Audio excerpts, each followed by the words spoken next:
O nosso eterno ancião Augusto nos fala que a escola sabatina, a lição da escola sabatina, nós temos que sempre fazê-la, porque é um ensinamento e nós nos fortalecemos cada vez mais. O nosso dia fica mais forte quando nós fazemos a lição da escola sabatina. E nessa semana a lição fala da defesa, do livre-arbítrio. Não sei se o André fez a lição hoje, tenho certeza que sim. E me chama muita atenção o desenvolver que os pastores conseguem fazer com a lição da escola sabatina. É um fortalecimento espiritual muito grande. Eu vou ler aqui um comecinho da lição da escola sabatina. Por mais que não entendemos as ações e os pensamentos de Deus, as Escrituras revelam fortes que nos ajudam a resolver o problema do mal. Uma das respostas mais convincentes ao problema lógico do mal é conhecida como defesa do livre-arbítrio. A defesa do livre-arbítrio é entendida de qual é o resultado do uso errado do livre-arbítrio. Deus não é culpado pelo mal, o qual existe por as criaturas usarem de modo indivíduo, que o Senhor, por boas razões, nos concedeu. Por que Deus nos deu o livre-arbítrio? Apesar dos riscos, C.S. Lewis escreveu que o livre-arbítrio, embora possibilite o mal, também é a única coisa que torna possível todo o amor, toda a bondade ou toda a alegria. Um mundo de criaturas que tivesse feito por máquinas, dificilmente valeria a pena ser criado. A felicidade que Deus designou para suas criaturas superiores é a felicidade de serem unidas a Ele e umas às outras livre e voluntariamente. Para isso, elas têm de ser livres. Cristianismo puro e simples. Quem escreveu essa reflexão foi C.S. Lewis. É um escritor que ele era ateu e se tornou cristão. É muito pertinente ele, as colocações que ele faz a respeito de Cristo são muito boas. E lá, a lição da escola sabatina manda a gente abrir as nossas Bíblias, lá em Gênesis 2, do capítulo 16 ao 17.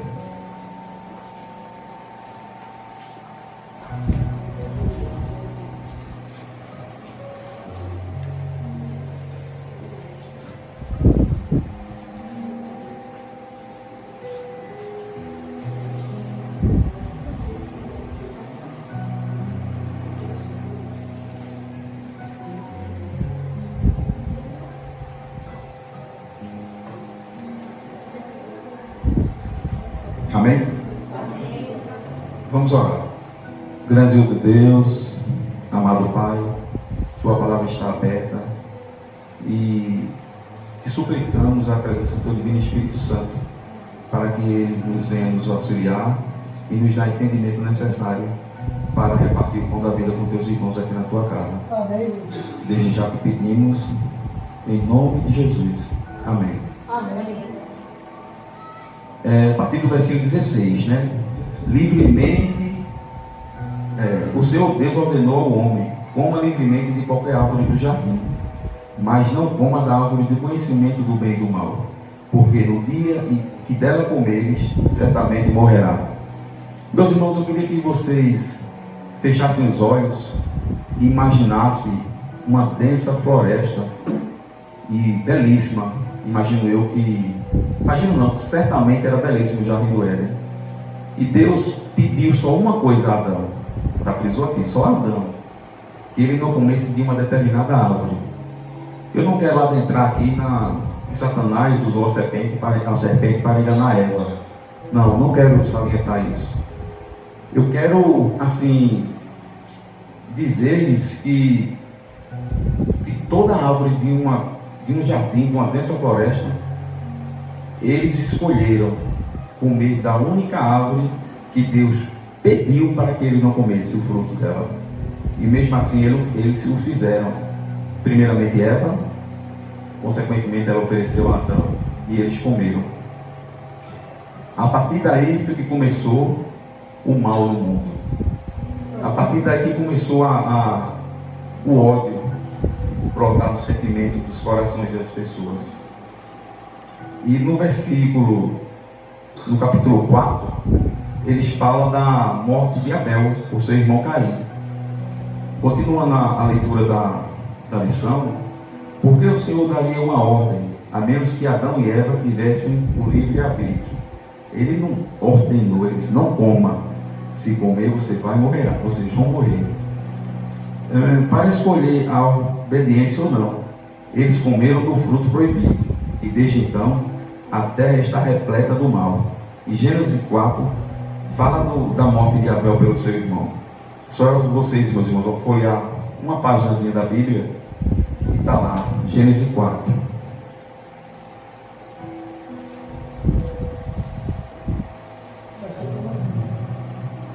Vou ser bem sucinto aqui, não vou ler o capítulo todo. Adão teve relação com Eva, sua mulher, ela engravidou e deu à luz a Caim.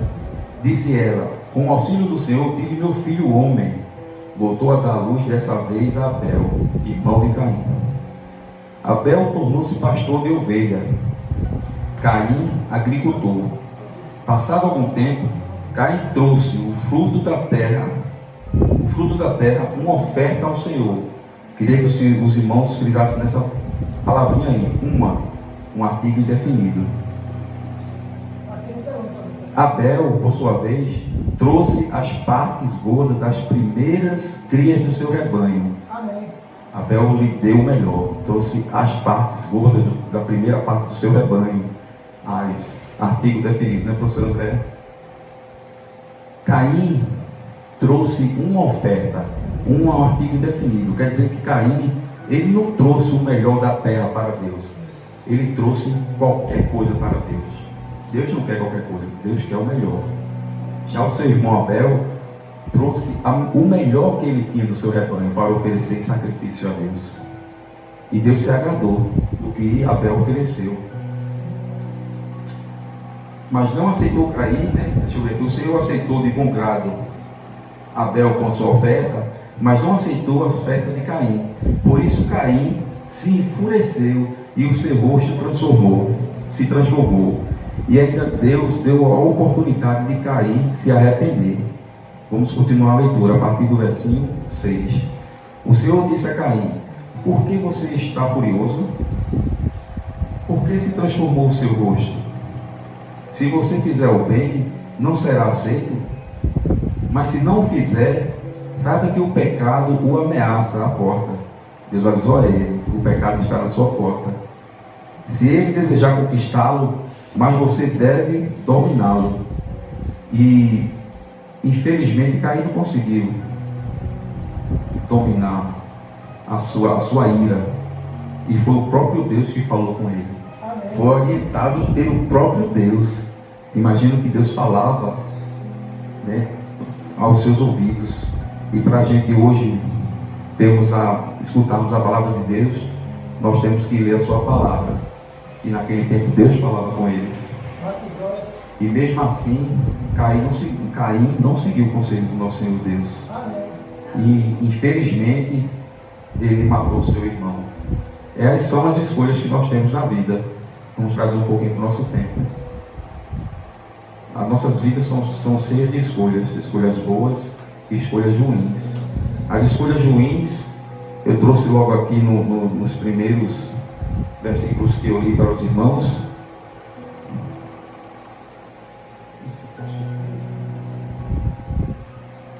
Nos primeiros versículos para os irmãos, o resultado de suas escolhas. Achei. Que foram consequências que nós sofremos e pagamos até hoje.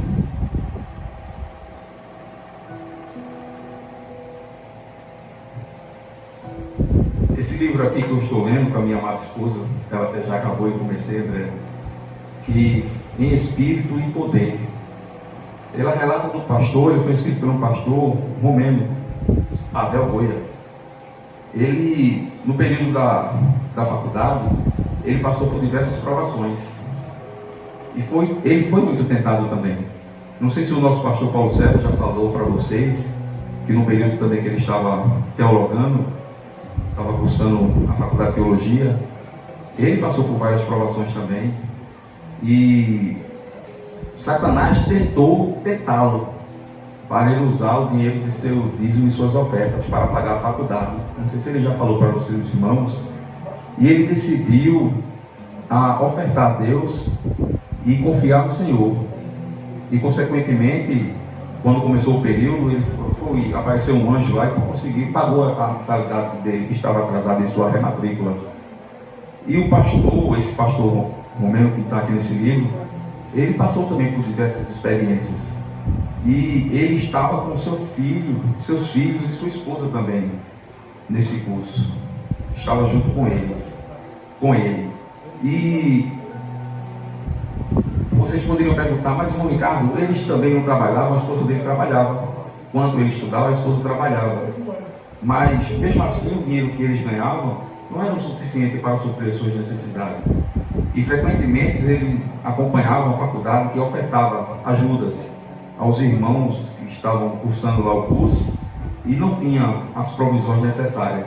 E tudo que eles conseguiam através da faculdade de ajuda, eles sempre pensavam nos primeiros dos filhos deles. E assim foi. E certa vez o marido, né, o pastor que estava cursando aí o curso, ele se desesperou e orava muito com sua esposa, e ela sempre fiel, né? Não vamos mexer no dízimo do Senhor, vamos orar. E depois de muito tempo de orações, ele não teve a resposta do Senhor. Aí a esposa dele teve uma brilhante ideia, eu acho que foi o Espírito Santo que a tocou, e disse: amor, vamos orar pelos outros. Vamos começar a visitar os nossos colegas de faculdade, vamos ver o que eles estão passando. E assim o fizeram. E nessas andadas, visitando e orando com os diversos irmãos naquela faculdade, ele presenciou vários problemas piores do que o dele. Eles visitaram um jovem lá, que a esposa dele há pouco tempo tinha morrido de câncer. Visitou outro jovem que os pais dele tinham morrido de acidente, sofreram um acidente de carro e os dois faleceram. Visitaram também diversas pessoas lá, diversos estudantes que estavam na mesma situação que eles, passando por necessidade de alimento. E nessa noite eles vão retornando ao seu apartamento. Quando chegou em casa, viu que a faculdade tinha mandado um aviso. E se eles não conseguissem pagar a mensalidade atrasada e a rematrícula durante um período de uma semana, eles iam ser despejados. E o pastor ia ser obrigado a retornar para seu país e não mais fazer o curso de teologia. E eles oraram a Deus e pediram a provisão de Deus, e principalmente eles oraram pelos outros que estavam passando por mais dificuldade do que eles. Em segundo plano, eles pediram para eles, e Deus ouviu as orações desse casal. Eu queria salientar com vocês aqui, ler essa partezinha. Naquela mesma noite, um homem desconhecido bateu a porta, procurando o casal que costumava residir no apartamento, um casal que morava antes dele. Ao descobrir que eles haviam se mudado, expressou desânimo. Esse homem que foi despertou-lhes desânimo. Ah não, minha jaqueta precisa de conserto. Aquela senhora sempre costumava cuidar das minhas roupas. Bem, respondi. O pastor, o futuro pastor: tínhamos um pequeno negócio de confecção de roupas. Minha esposa pode consertar no piscar de olhos. Prefiro, disse ele. Aqui está, vou lhe dar $20 imediatamente. Pelo serviço, esperarei no carro. Daniela, a esposa do pastor, começou a arrumar a jaqueta. Como eu não aguentava mais esperar para comer, peguei o pagamento dele rapidamente e fui para o supermercado. Com a comida em mãos, caminhei de volta e saboreei cada pedaço de um grande sorriso estampado no rosto. O homem ainda estava esperando e percebeu que eu estava desfrutando frutamente a comida. Você devia estar com fome, perguntou o homem. Para comer imediatamente, comentou. Deus derramou bênção sobre a minha fazenda. O homem que pediu para eles consertar a jaqueta. Deus derramou bênção sobre a minha fazenda. E eu estou com um porta-malas cheio de produtos agrícolas. Você quer um pouco? Sim. Em estado de choque, seria uma bênção tremenda. Ele abriu o porta-malas e eu vi um paraíso diante de mim. 8 grandes caixas de produtos agrícolas, além de uma caixa de pão fresco da fazenda. Essas 9 caixas preenchiam completamente nossa pequena sala e eu estava em lágrima. Eu não vou parar a leitura porque fica muito cansativo. E, consequentemente, o homem, o marido, disse: vamos estocar tudo aqui no nosso armário. E a esposa dele, movida pelo Espírito Santo, disse: não, amor, nós vamos ficar só com uma caixa e vamos repartir as 8 caixas que restam para aquelas pessoas que nós visitamos hoje. Que precisamente eram 8 famílias que eles tinham visitado naquela faculdade, naquela universidade, e as 8 pessoas que eles visitaram, 8 famílias, estavam com dificuldades piores do que a deles. E assim ele o fez com sua esposa. Repartiu a alegria que ele recebeu do Senhor, que eles receberam do Senhor, é a mesma alegria eles viram nos rostos daquelas 9 famílias que foram abençoadas. Quer dizer que o nosso pastor Paulo César, ele decidiu ter uma escolha. Ele escolheu praticar a bondade que o nosso Deus e o nosso Jesus Cristo nos ensina.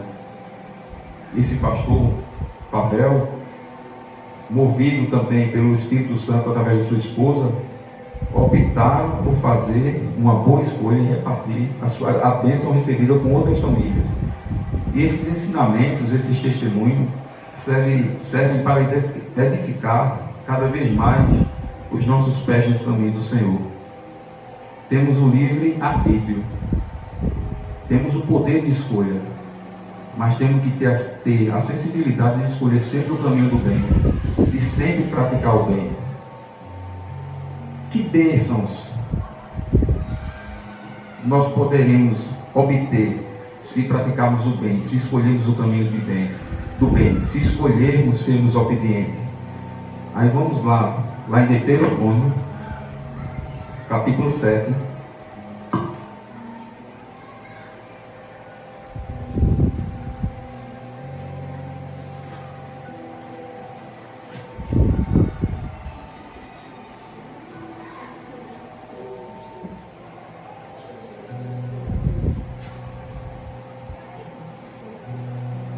A partir do versículo 12.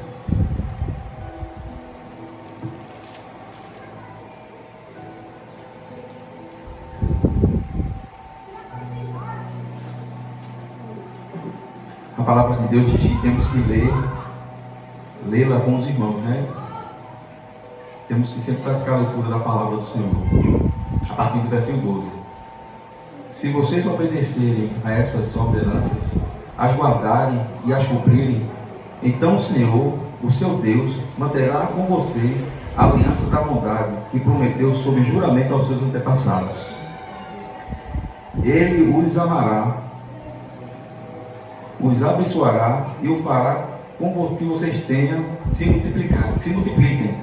Ele abençoará os seus filhos e os frutos de sua terra, o cereal, o vinho, o novo azeite, as crias das vacas e das ovelhas, na terra que os seus antepassados jurou dar a vocês.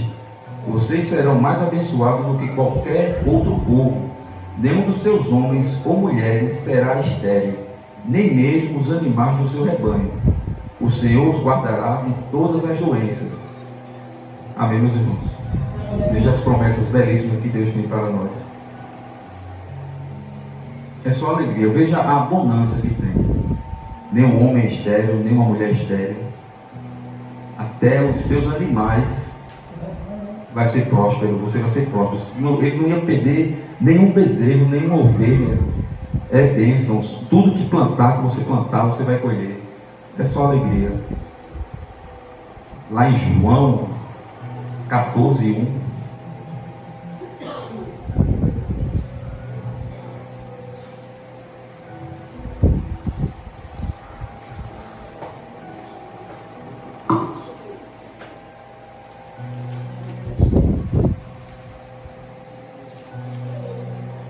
Se os irmãos puderem ajudar os outros irmãos que têm dificuldade assim de encontrar, aqui na minha Bíblia a página é 669. Amém. Está aqui na tela, se os irmãos preferirem.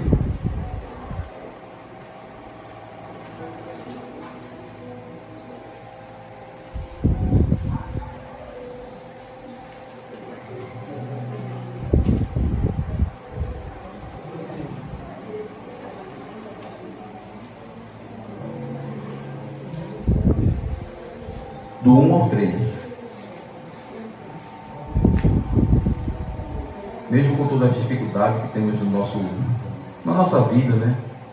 São muitas aflições, são muitas provações, muitas tentações, mas nosso Senhor Jesus, Ele se fez homem e veio morar aqui conosco para nos ensinar a como vencer essas tentações.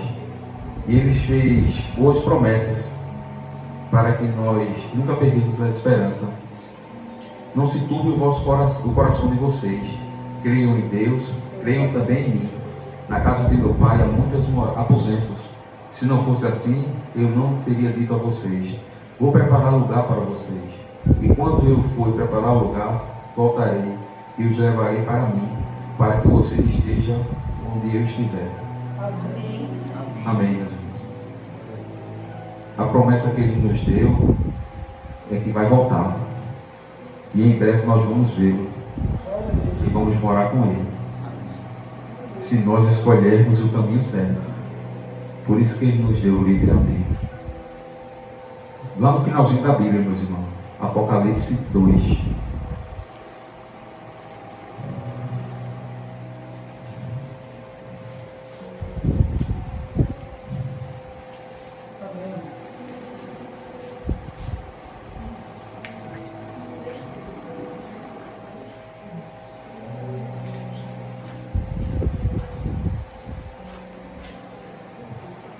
Apocalipse 2, versículo 10.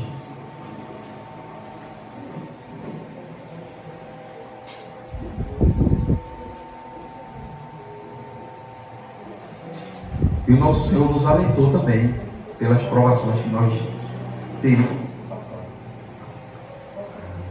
Não tenha medo do que vocês estão prestes a sofrer. O diabo lançará alguns de vocês na prisão para prová-los. E vocês sofrerão perseguição durante 10 dias. Seja fiel até a morte, que eu lhes darei a coroa da vida. Veja os benefícios que vamos ter. Se conseguirmos ser fiéis, se conseguirmos ser perseverantes e se escolhermos o caminho certo. Apocalipse 22. Só vai folhear mais um pouquinho, meus irmãos, para frente. Isso eu aprendi com a minha amada, viu? A minha amada esposa. Que ela pega a Bíblia de prática, folheia assim que eu fico. E não deixando de lembrar também a nossa querida irmã André ali, né? Boa de Bíblia.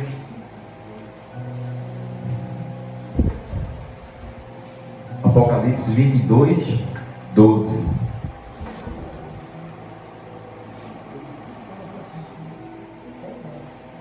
Aquele que escolher o caminho certo, aquele que escolher viver ao lado de Jesus, ele tem uma belíssima promessa lá no finalzinho da Bíblia. Apocalipse 22, 12. Eis que venho em breve, e a minha recompensa está comigo. Eu a retribuirei a cada um de acordo com o que fez. Eu sou o Alfa e o Ômega, o primeiro e o último, o princípio e o fim. Jesus vai voltar, meus irmãos. E Ele vai voltar para nos buscar. E quando estivermos lá com Ele, nós não vamos ter mais dor, nós não vamos chorar.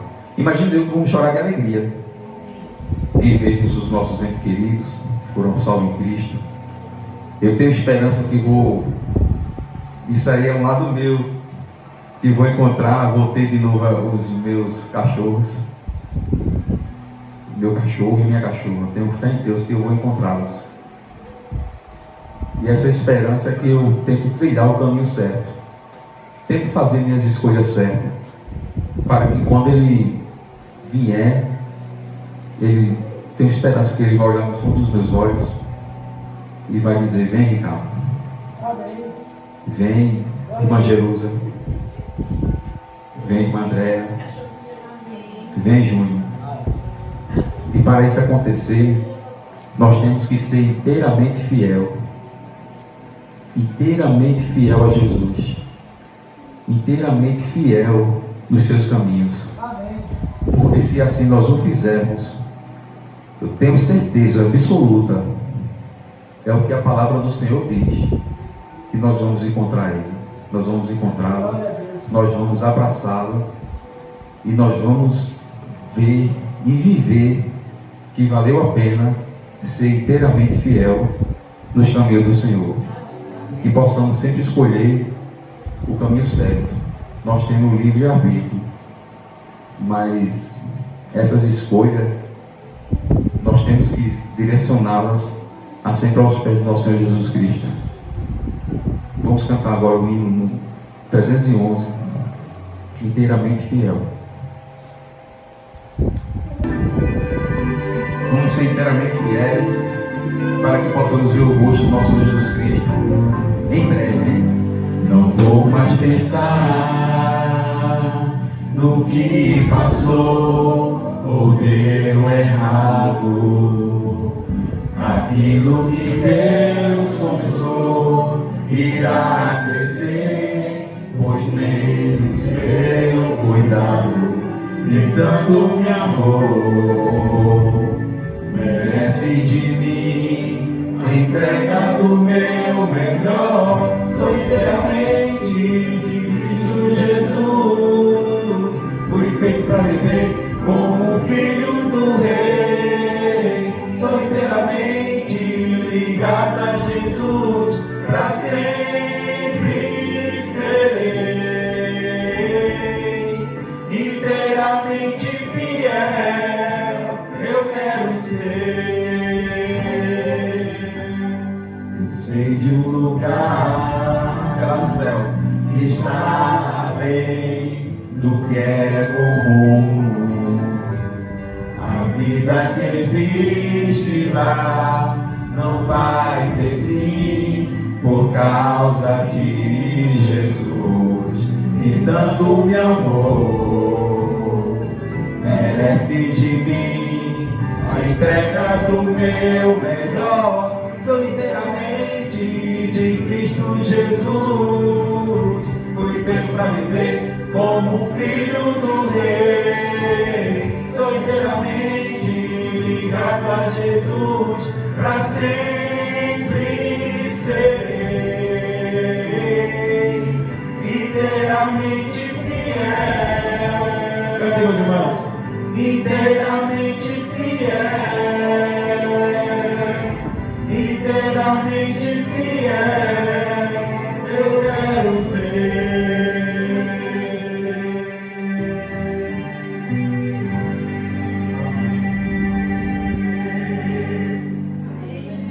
Querido Deus, amado Pai, nos ajuda, Senhor.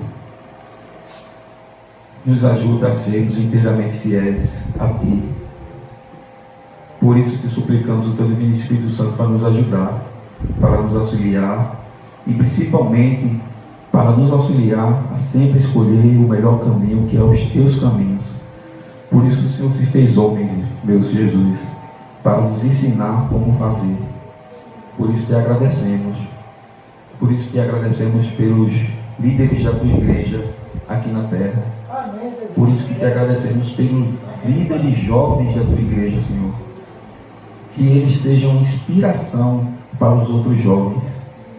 Te agradecemos também pelaquela convenção proveitosa na Tua santa e gloriosa presença, Senhor. Meu Deus, como Tua filha, minha esposa, falou, ela testemunhando para outros, que se fosse por ela permaneceria naquela convenção. Como também no nosso PG, que nós fazemos nossa chamada diária, meu Deus, o Senhor ouviu outra serva Tua, nossa irmã Paula, em partilhar mesmo o que minha esposa falou, sem uma e a outra ter conversado, para o Senhor ver que foi proveitoso, Senhor. Obrigado. Que se o Senhor não voltar logo, meu Pai, mas que o Senhor providencie outras convenções igual aquela, e que toda a liderança da Tua igreja mundial vá para as convenções, que realmente nós cremos que o Senhor estava lá conosco, que o Senhor estava nos auxiliando. E crendo disso, nós te agradecemos. Fica conosco, Senhor. Dá-nos uma ótima noite de sono, na tua santa e gloriosa presença. Tudo isso nós te pedimos, no doce e santo nome do nosso Senhor Jesus Cristo, aquele que vive e reina para sempre, aquele que morreu e viveu para nos salvar, em nome de Jesus. Amém. Amém.